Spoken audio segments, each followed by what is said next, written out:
Hello, hello. Here comes again Mr. Elisar Makes Vlog. Welcome to my YouTube channel. Yan, so update lang muna tayo sa ating YouTube channel. So, as usual, andito na naman tayo. Traveling snow every day.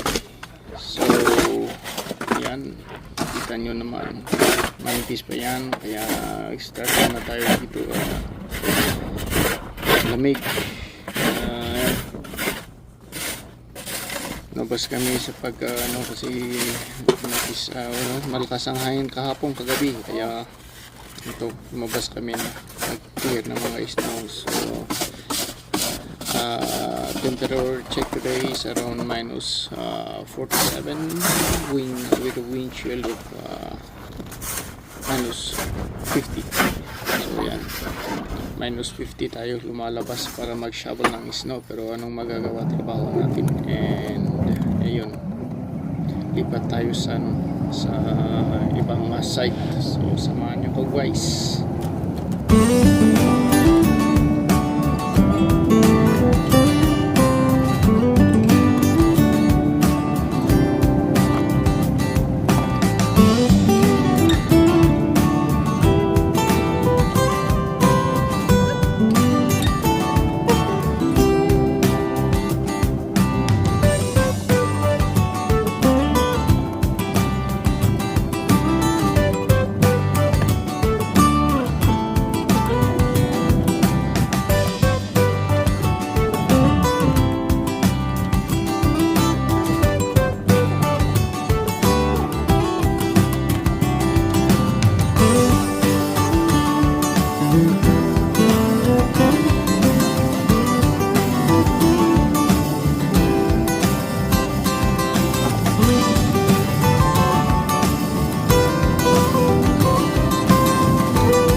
Ayun, so yan, bumaling na tayo kasi nagka-clearing yung grader doon sa sa kabilang daan. So bumalik tayo